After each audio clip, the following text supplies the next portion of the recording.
If you've clicked on this video, I'm going to go ahead and venture a guess that there's some aspect of your life that you want to change, be it a habit or a belief, something that you've really made a conscious effort in the past to change, but you just can't seem to get it to stick.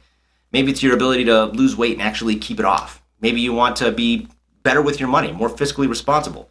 Maybe you want to quit smoking and actually not start smoking again.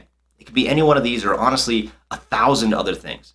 But again, there's some part of you, some obstacle that you're facing that's making this incredibly difficult, and you keep wanting to slide back into your old habits, your old ways of acting. What you may not realize is that a large part of the struggle you're up against is most likely tied directly to how you have programmed your brain.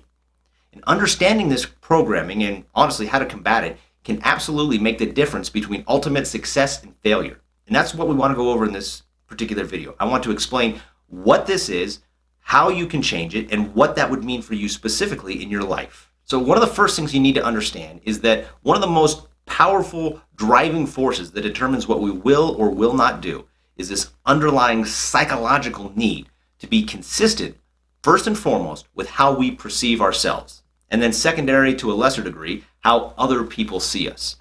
Whenever we act in a way that is inconsistent with this viewpoint that we have of ourselves, it creates a degree of discomfort. That discomfort is what's called cognitive dissonance. And the cognitive dissonance is actually what is making it so hard for you to consistently make the kind of changes that you want to make. Now you might be thinking, so great, but what the heck does that actually mean? Well, let me put it this way.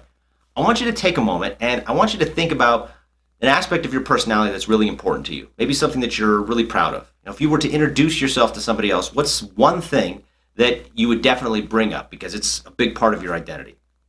Maybe you're a really hard worker, or you're a very healthy individual, or maybe you're a great student, or a die-hard fan of a particular sports team, or a voracious reader.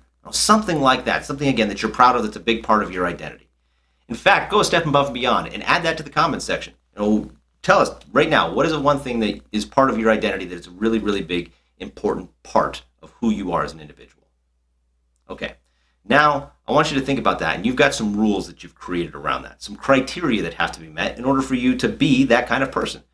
Again, if you're a particular fan of a sports team, and you say, well, I follow every player, or I never miss a game, or whatever the case may be, you've got some rules. If you're not a real fan if you don't watch all the games. That might be a rule that you have. Or if you're a really healthy person, you say, well, I don't eat sugar, and I don't eat carbs, or whatever the case may be, or I exercise regularly.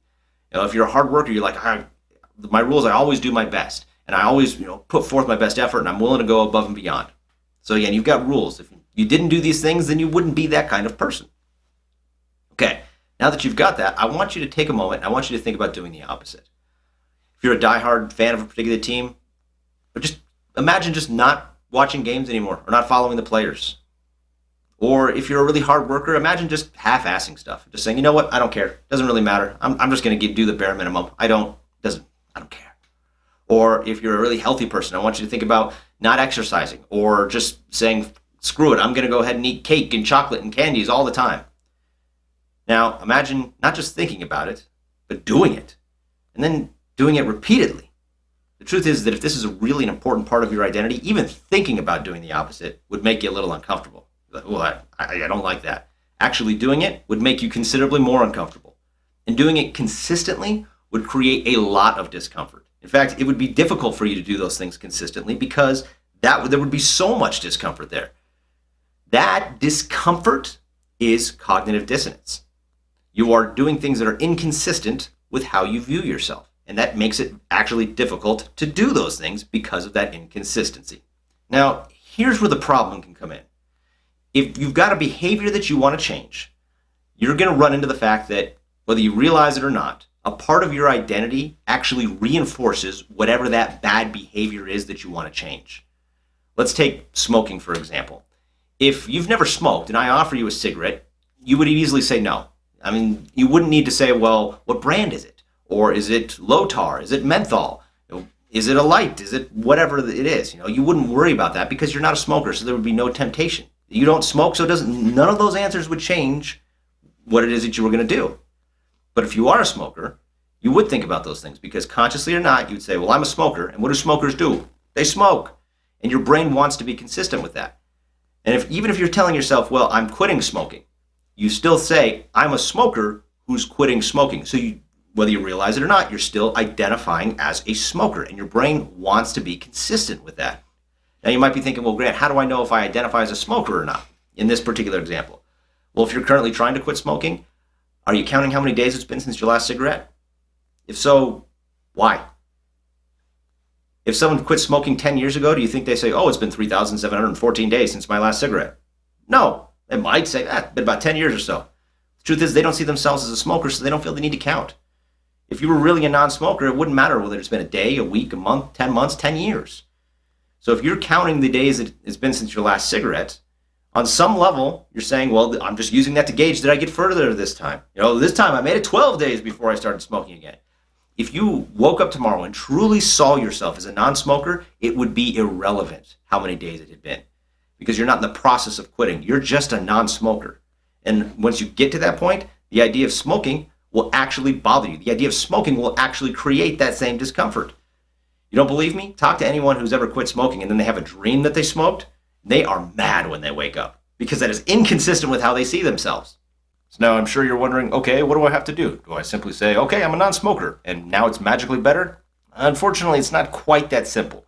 You see, you've spent years programming your brain one way, and it's going to take a little bit of conscious effort to program it the other way. Fortunately, not nearly as long as it did the first time, because now you're going to be intentional about it.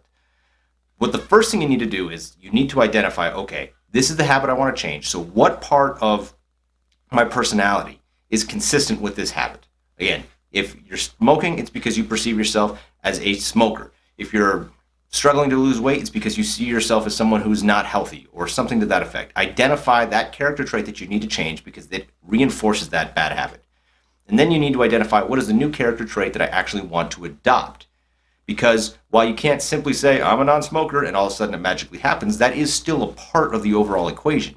You see, the things that we say to ourselves over and over and over again actually have a profound impact on the way that we perceive the world. It's basically a variation of an affirmation.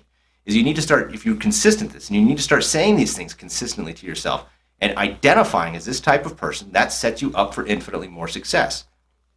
So not only do you have to start saying, I'm a healthy person, or I'm a fiscally responsible person, or whatever it is that you want to change, you also need to make sure you're not using things that are disempowering or inconsistent with that view. Again, if you're not a smoker, you're not in the process of quitting because you're just a non-smoker. If you want to eat healthier, you're not on a diet. That one drives me absolutely nuts because the whole concept with diets are people lose all this weight and they gain it all back because the diet's very short term. And as soon as they're done dieting, they've given themselves permission to go back to eating like garbage or not working out or whatever that case may be. Healthy people never actually go on diets. They don't have to because they just eat healthily. They're consistent with that. It's not a diet, it's a way of life. Because diets are short-term. If you want results that aren't short-term, stop using any phrases or terminology that are designed specifically for a short-term concept. And you need to repeat these over and over to yourself, to anyone who will listen, anybody. You need to be consistent about repeating whatever this new image that you want to have. And as you continue to do that, it will build up and you will actually start to better perceive yourself this way. You can absolutely do it just this way. However, it does take more time and energy and effort. So I like to stack. I like to find different ways to compound and get results faster. So the second thing you need to be aware of is you need to be surrounding yourself with people who are along the same journey as you, who are basically doing the same thing and working through this change in identity. You see, there's something in our brain that are called mirror neurons. These are responsible for every time you see somebody yawn, all of a sudden you need to yawn. Basically what's happening is your brain is attempting to mirror whatever it is that it sees. It's looking for that consistency in the outside world as well.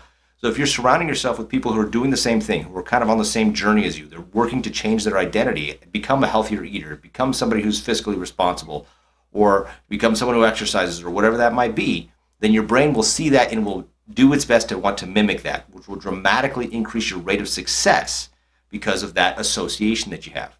Now, these first two things, I'm going to show you how it's used in a slightly different way through something that's called AA, or Alcoholics Anonymous. The first thing they do is they're very intentional about the words they use.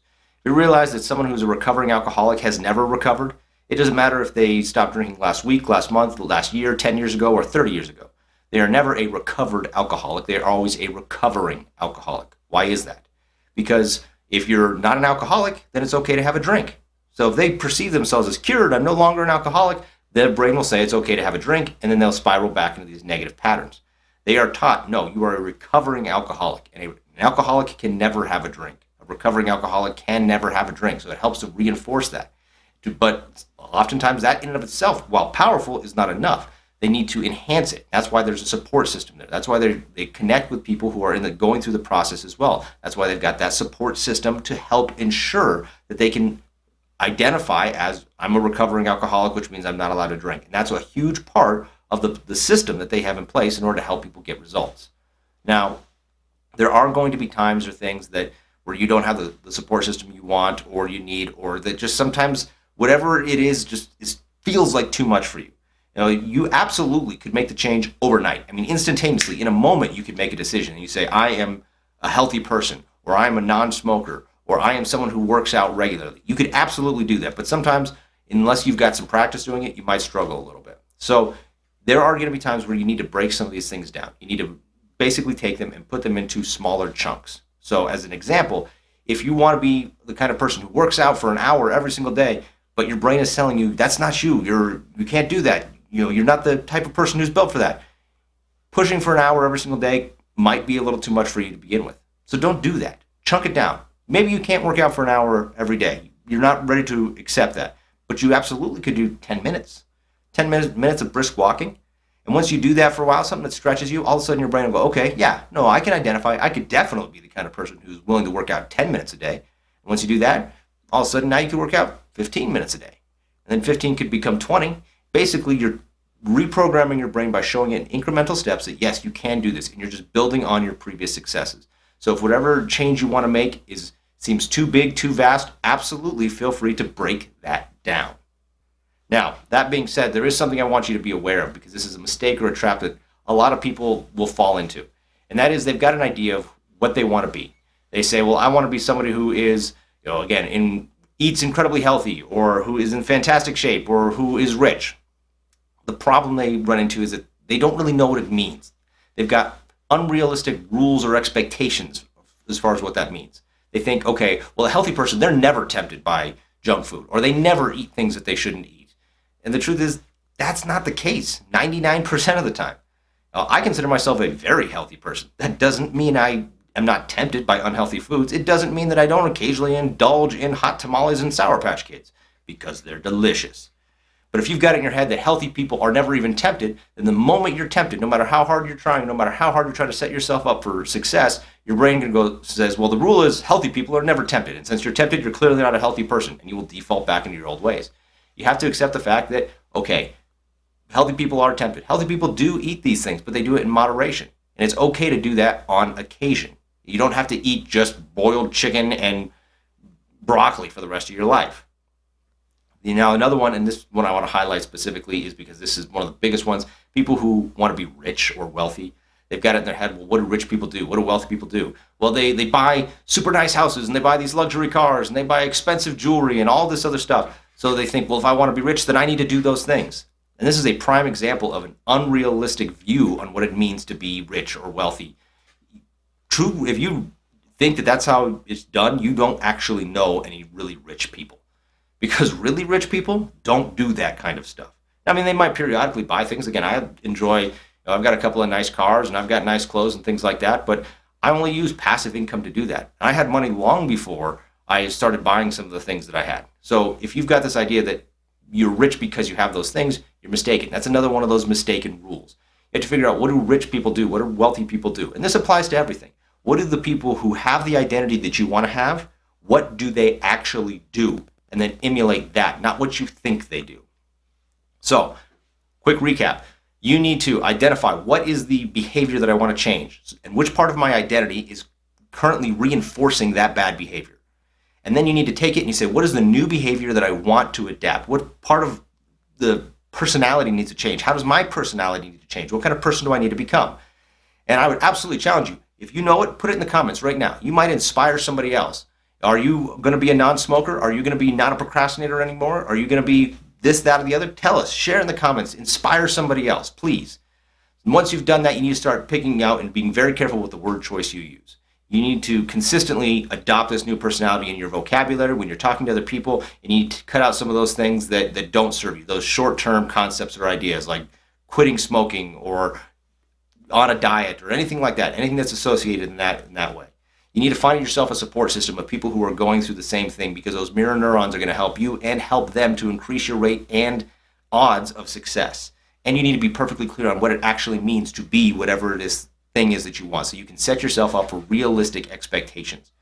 If you can do these things consistently, you absolutely can shift your mindset, change your belief, reprogram your brain so that all of a sudden these bad habits that you have, it's actually uncomfortable to do them. It's actually more work to do the wrong thing than it is to do the right thing. And when you get to that point, nothing can stop you, because you will be an entirely different person.